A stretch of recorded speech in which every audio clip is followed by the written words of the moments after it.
fin de transition, parce que du coup, il y aura des transitions entre les personnages, il ne faut pas les connaître non plus. On se retrouve cette fois-ci avec Casta qui incarnera le personnage Jace. Jace, tu es dans l'obscurité. Le silence t'entoure, le vide t'entoure, et tu as froid. Voilà tous les éléments qui t'entourent. C'était cette impression d'être en chute libre. Tu tombes, et là, plus rien. Ta chute s'est arrêtée. Tu es allongé au sol, nu comme un verre.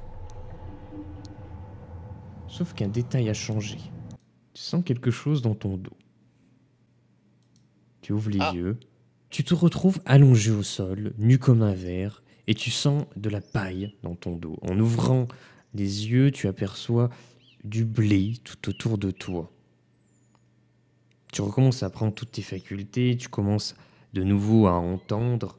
J'essaie de me redresser, parce que j'imagine que je suis allongé par terre, donc j'essaie de me redresser et de regarder autour de moi, mon entourage, tout ce qui se passe. Tu regardes autour de toi et en fait tu te rends compte que le blé s'étend juste en face de toi. Mais derrière toi, il y a un accès direct à une forêt très dense. Tu commences à entendre du mouvement, comme si des choses bougeaient non loin. Je suis pas hyper rassuré. Alors toujours complètement à poil, hein, j'essaie de me lever et voir déjà si j'arrive à me lever sans Tu trop peux de te lever, il n'y a pas de souci, t'es debout. OK. Bah, en regardant la forêt, je commence à reculer, prudemment jusqu'à voir s'il y a quelque chose qui bouge ou qui sort ou Donc en face de toi se tient la si forêt. quelque chose se Derrière passe. toi se trouvent des champs de blé. En face de toi, tu entends des bruits à droite, à gauche, en face, en diagonale gauche, en diagonale droite. Tu vois des bruits qui bougent. Tout d'un coup, des bruits derrière toi. Des bruits qui s'approchent. Qui s'approchent. Qui s'approchent. Je me retourne. Trop tard. Une main s'est posée sur ton épaule. J'essaie quand même de me retourner et de voir ce qui se passe. Et de voir qui c'est qui m'a Donc au moment où, posé la main sur l'épaule. où la main s'est posée sur ton épaule, tu te retournes brusquement pour faire face à une personne. C'est une jeune femme qui a une cotte de maille et elle a du tissu qui est une sorte de blason avec un symbole, un certain symbole dessiné dessus. Cette personne s'agenouille, elle te regarde. Il faut savoir que tu as 5 ans actuellement. C'est compliqué, mais Ouais, voilà, si OK. tu es un enfant. Et elle te regarde. Bah, bonjour, qu'est-ce que tu fais là? Je me présente, je Je sais m'appelle pas trop. Tatiana. Qu'est-ce que tu fais ici? Comment t'appelles-tu? Je sais pas trop. Je m'appelle Jace, Jace? perdu. Tu es perdu. Tu as perdu tes parents? Euh, je sais pas où ils sont. Je sais plus Tu trop. les as perdus? Je veux dire, tu habites en ville? Je crois. Tu crois? Tu ne te souviens pas, c'est ça? J'ai non, pas trop. T'inquiète pas, je crois savoir ce que c'est. À vrai dire, tu n'es pas le premier dans ce cas-là. Il y a plusieurs enfants comme toi qui ont été retrouvés. Au moment où elle parle, tu entends les bruits qui commencent à augmenter derrière toi. Cette fois-ci, Je suis un peu elle je suis un peu en train s'arrête de de trépigner sur parler. place, tu vois? Elle s'arrête de Ouais, parler. je crois bien. Elle a une sorte de cape, si tu veux. Elle l'arrache, elle t'enroule dans ce tissu sans que tu puisses faire quoi que ce soit. Elle t'attrape et elle part. Elle te soulève et elle part. Elle commence à courir. Elle court. Tes brinques balayent à droite, à gauche. Ta tête bouge dans tous les sens. C'est au niveau, ta tête, donc au niveau de son épaule. T'es ficelé comme un rôti dans le tissu. Et tu aperçois au loin du mouvement. Mais très rapide. Plusieurs choses passent très rapidement dans les forêts, mais qui ne progressent pas dans le champ de blé. Et ainsi, donc cette course dure pas très longtemps, mais elle dure tout de même 2-3 minutes. Donc course plein balle, plein balle, plein balle. Jace, donc tu es trimballé, tu comprends pas. Tu comprends pas ce qui se passe. Tu as vu des choses, t'es pas sûr, c'est compliqué. Tu es trimballé donc par cette personne ficelée dans une cape. Et elle court pendant plusieurs minutes. Au bout d'un moment, elle ralentit et tu entends des bruits au loin. Elle te repose au sol. Elle est essoufflée. Je suis désolé, mais il fallait vraiment qu'on bouge. J'ai pas vraiment les compétences pour m'occuper de ces choses. Bref. Désolé, petit, je t'ai peut-être un peu fait peur. Elle te prend par la main et vous commencez à marcher. Ok, bah, moi je suis un peu Je reprends mon désorienté, souffle. déboussolé, Vas-y. donc je la suis, tout simplement. Je me laisse entraîner.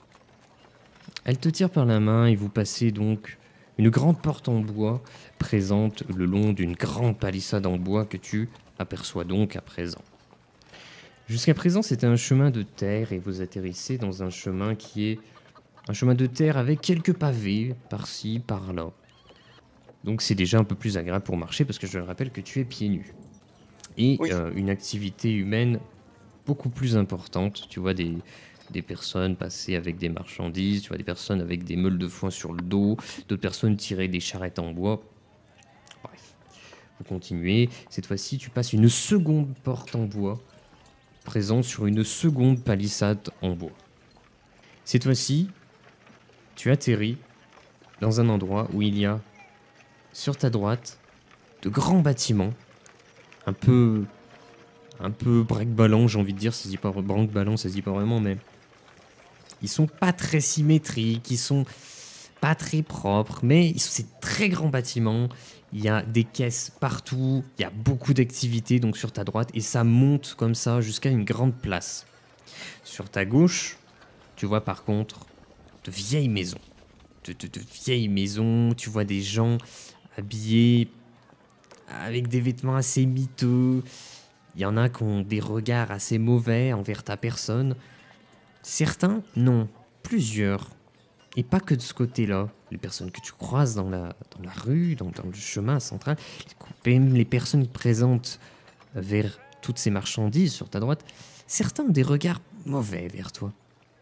Mais tu continues à suivre donc cette personne qui t'a récupéré et qui te tire par la main. Qu'est-ce que tu fais ? Toujours déboussolé, et puis bon, je la vois une genre de ville. Je continue de la suivre, et puis je veux voir où est-ce qu'elle m'emmène. Et donc elle continue de te tirer, elle est là. Ah, il m'énerve, il m'énerve, il m'énerve. Allez, viens, fais pas attention à eux. T'inquiète pas, moi je vais t'emmener dans un endroit qui est bien mieux. Tu seras bien content. Et donc vous continuez, vous arrivez à une place centrale. Cette fois-ci, tu vois cette place, il y a en son centre un grand bassin d'eau, avec des gens qui viennent avec des jarres récupérer de l'eau, ce genre de choses. Tu vois qu'il y a 4 chemins, 4 routes pavées, mi-pavées, mi-terre, hein, comme je t'ai dit, 4 chemins. Vous contournez donc ce bassin et vous prenez le chemin qui était à votre droite. Et vous remontez comme ça, vous remontez la rue. Tu remarques qu'il y a une construction en bois qui est en train d'être faite, d'être montée, d'être installée non loin du bassin d'eau. Mais vu que tu es tiré par la main, t'as pas le temps d'analyser, t'as pas le temps vraiment de voir de quoi il en retourne. Et voilà, rapidement, tu continues à avancer. Pareil, tu vois des gens qui te regardent bizarre, tu vois beaucoup d'activités, tu continues, t'es tiré par la main, plusieurs minutes. Là, tu arrives sur une nouvelle grande porte en bois. Et cette fois-ci, tu quittes cette zone qui était dans une palissade en bois. Tu quittes cette zone. L'activité se fait moins forte, petit à petit, et l'activité disparaît. T'atterris cette fois-ci devant un grand escalier. Grand escalier, donc vous montez. Les escaliers en bois, les marches pareilles ne sont pas symétriques, elles sont irrégulières et relativement abîmées. Mais vous montez sans aucun souci et arrivez en hauteur, entre guillemets, c'est pas très haut, mais un petit peu en hauteur, ça surplombe la petite ville. Et tu arrives là face à un bâtiment très grand, un immense bâtiment, beaucoup plus grand que tous les bâtiments que tu as pu voir jusqu'à présent. Un bâtiment très propre, très carré. Rien ne dépasse. Tu vois qu'autour de toi, il y a des terrains, des terrains de terre, il y a des endroits où il y a un peu d'herbe, de plantation. Enfin, tout est carré, tout est plat, tout est nickel. Tu vois plusieurs personnes passer à droite à gauche, faire des choses, qui sont habillées comme la personne qui te tient par la main et qui te traîne. Allez, viens avec moi, on est arrivé. Je te présente la caserne. C'est la caserne d'Elbor. C'est pas rien quand même. Allez, on va rentrer directement. Bon, je suis désolé pour ça, mais on est obligé de passer par les halls principales. Bon, t'inquiète pas, hein, je pense pas qu'il y ait grand monde à cette heure-ci. Elle te tire par la main et vous arrivez devant une double porte. Et vous rentrez dans ce bâtiment. Jace, tu es amené dans ce grand bâtiment, tu atterris dans le hall d'entrée. Il n'y a pas forcément beaucoup de bruit, tu constates. Il y a des personnes qui bouquinent, il y a des personnes qui écrivent, il y a des personnes qui nettoient leurs armes, des personnes qui ajustent leurs vêtements. Tu vois une grande salle, voilà, avec des tables. Donc l'image pour le coup est très parlante. Tu as un grand escalier à gauche, un grand escalier à droite, qui mène à une sorte de balcon. Tu vois que en levant la tête, le plafond est très haut, parce qu'il y a un balcon au premier étage qui mène à plusieurs portes. La personne qui te traîne par la main depuis tout à l'heure s'adresse à toi. Allez, viens avec moi, on va prendre la porte juste ici, juste à droite. Donc elle te traîne, elle t'amène devant la porte, et devant la porte, elle toque. Elle pousse la porte, elle rentre dans la pièce, en te traînant avec elle. Donc tu passes le palier de cette fameuse porte, et tu atterris cette fois-ci dans une grande salle, avec... Enfin une grande salle, plus petite que le hall, hein, bien entendu, mais une salle tout à fait acceptable en termes de taille. Il y a plein de bureaux et de chaises en bois, avec au fond un mur recouvert de noir, tu sais pas ce que c'est, avec des inscriptions en blanc, voilà. Tout au fond aussi, il y a un bureau en bois plus imposant que les autres et une vieille dame assise derrière ce bureau. Tu constates qu'autour de toi, il y a quelques enfants présents. Il y a aussi donc un enfant qui était avec la vieille dame et qui commence à se diriger vers une table, voilà, et qui s'assoit. Donc Tatiana, elle continue la personne avec toi continue de te tirer par la main et elle commence à parler. Ah, Madame Teresa, je suis désolé de vous déranger, mais bon, vous savez de quoi est-ce qu'il en retourne, hein, c'est toujours la même chose. Donc je voulais apporter directement. Donc elle te tire par la main et elle t'amène vers le bureau plus imposant où il y a cette fameuse vieille dame. Donc voilà, c'était l'intro, tu vois, c'est un truc assez court, c'est très dirigiste. Tu peux faire des trucs tout comme tu peux ne rien faire. Donc voilà.